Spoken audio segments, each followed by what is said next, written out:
I'm Storm Track 12 Chief Meteorologist Skip Waters, tracking the chance for a few scattered showers tonight and early tomorrow, then more active weather, possibly even severe weather headed our way for the midweek. Your forecast is next on News Channel 12 at 5. This is WCTI News Channel 12 at 5. Getting the facts right with Valentina Wilson, Wes Goforth, and Chief Meteorologist Skip Waters. News Channel 12 at 5 starts now. A transgender woman is found dead. A Camp Lejeune Marine suspected of killing her. And a historic day in Eastern Carolina. We'll have details on the first same-sex marriages in our area. Plus, jury selection begins in the trial of a former mayor. We head to court to bring you the latest details. Good evening, I'm Valentina Wilson. Wes Goforth is off tonight. We're following a developing story from the Philippines. That's where Camp Lejeune Marine is suspected of killing a transgender woman. News Channel 12's Brian North is working this story for us. He's live in the newsroom with what he's learned so far. Brian? Well, Val, we're still waiting to get the name of that Marine, but Camp Lejeune officials do tell us that unnamed Marine is a suspect and assigned to the 2nd Battalion, 9th Marines out of Camp Lejeune. Now, the infantry battalion is deployed on the other side of the world. They're taking part in a joint training exercise in Southeast Asia. The murder victim found in the Philippines, and the police investigation into the death is causing the U.S. Navy to hold that ship in the Philippines. Here's what we know so far. According to a news outlet in the Philippines, the Loud first met this suspect at a bar about 10:55 Saturday night. The person now is, according to our reports, is Jennifer Loud.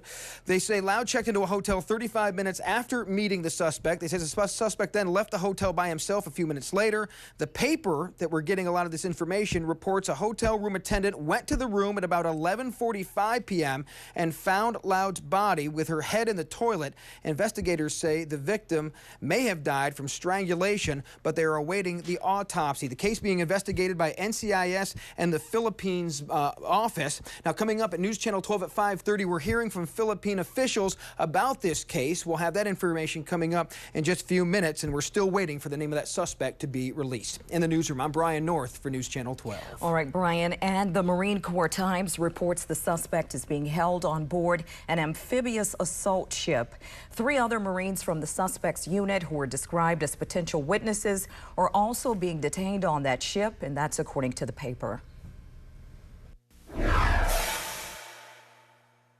You, Stephanie Morales, take this woman to be your lawful wedded wife, to have and to hold, to love, honor, and cherish, in sickness and in health, to keep yourself only to her, for so long as you both shall live.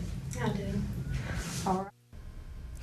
You're looking at video of Pitt County's first same-sex marriage. Jacqueline Harper and Stephanie Morales got married this morning. Around Eastern Carolina, other same-sex couples are celebrating. Adam and Bryson Baker Brown, Pamlico County's first same-sex married couple, and Gloria Long and Jessica Mills from Beaufort County got the first marriage license there. We're told they got married this afternoon. This is the first full day same-sex couples have been able to get married in North Carolina. Last Friday, a federal judge struck down Amendment 1, which banned gay marriage in the state. In Craven County, a gay and lesbian advocacy group is celebrating right now. News Channel 12's Rebecca Thurston is covering the story for us. She's live in downtown New Bern. Hey Val, we're out here in front of City Hall in New Bern, where they're just now starting to gather, as you can see here behind me. And with me, I have the president of our local PFLAG, Miss Vanna Pruitt. Miss Vanna, what is the deal going on? What do you guys celebrate out here today? Well, we're here to celebrate the overturning of Amendment 1 here in North Carolina, which was the constitutional amendment to ban marriage between 2 men or 2 women. All right, and what are you guys going to do? You're not just going to stand here. What's your plan? No, well, our plan is obviously to bring our people together to celebrate. We've got a cake to split up and share that sweet success.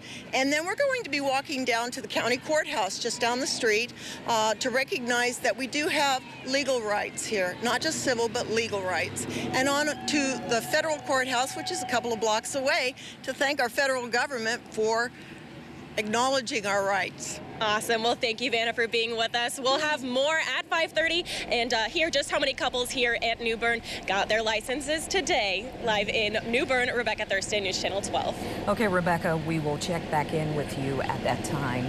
Meantime, North Carolina House Speaker Thom Tillis issued a statement saying, quote, "We promise to defend the will of North Carolina voters because they, not judges and not politicians, define marriage as between one man and one woman and place that in our state constitution," unquote. Our fact check has more details on Amendment 1.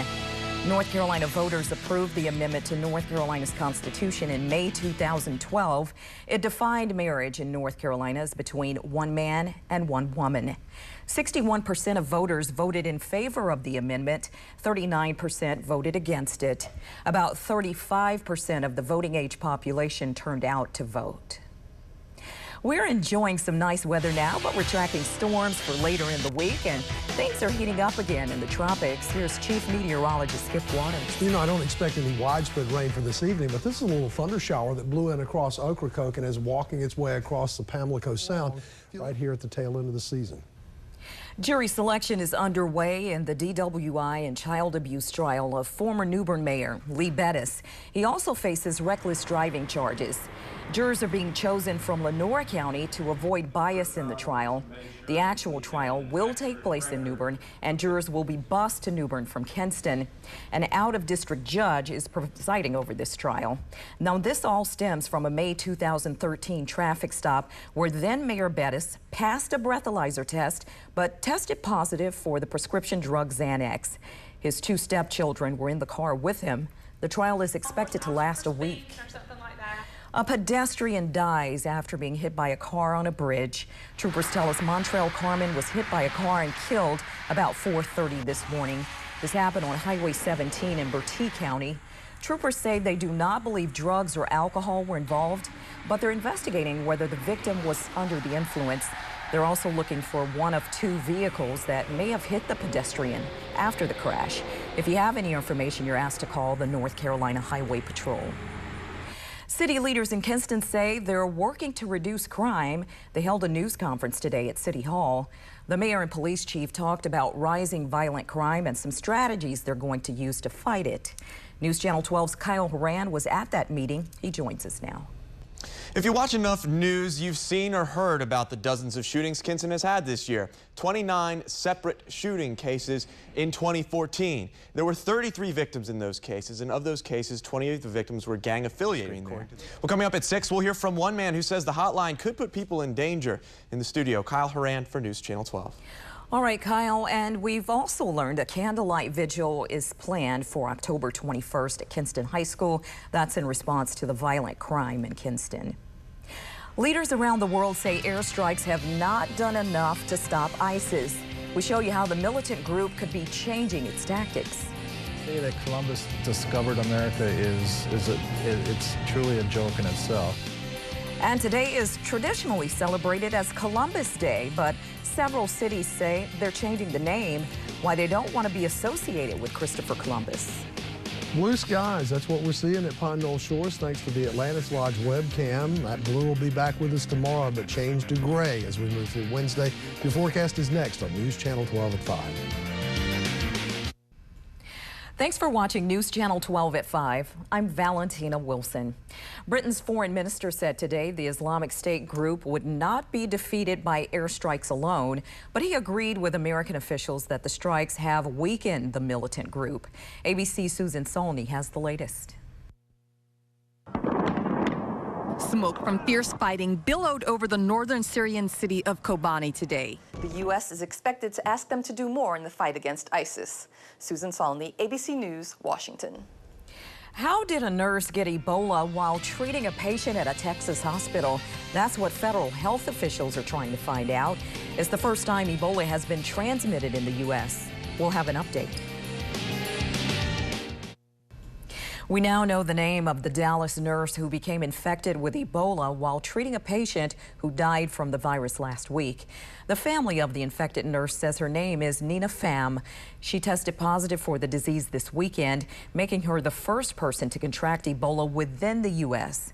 Hospital officials say Pham and others treating followed the CDC Ebola protocols, but the agency believes there must have been an error in how the protocols were practiced. Here's Brian North now with a look at what we're working on for News Channel 12 at 5:30. Well, Val, we continue to follow the two big stories of the day. Of course, same-sex marriages happening in our viewing area for the first time, and we take you to a ceremony in Pitt County, and we talk to the first couple married today in North Carolina, at least in our viewing area. And we're continuing to follow the case of a Camp Lejeune Marine accused of killing a transgender woman in the Philippines. What U.S. Embassy officials in the Philippines are saying about her death. And we'll get any new information we have in this case coming up in a few minutes on News Channel 12 at 5:30. In the newsroom, I'm Brian North for News Channel 12. All right, Brian. Several major cities are celebrating Columbus Day, but with a different name and a different focus. To have him recognized every year is like a slap in the face to us Native Americans. We take a look at both sides of the debate next at 5. Millions of Americans took part in Columbus Day celebrations today, but in a controversial move, several cities have changed the holiday's name to Indigenous Peoples Day. They say they're trying to shift the holiday's focus away from Christopher Columbus. ABC's John Ehrlichman explains. In New York City Monday, a familiar fall sight, New York's Columbus Day Parade by the Columbus Citizens Foundation. And beyond the city and state initiatives, there is also a federal petition on the White House's We the People website urging for a change from Columbus Day. John Ehrlichman for ABC News, Los Angeles. And thanks for watching News Channel 12 at 5 today. News Channel 12 at 5:30 starts now.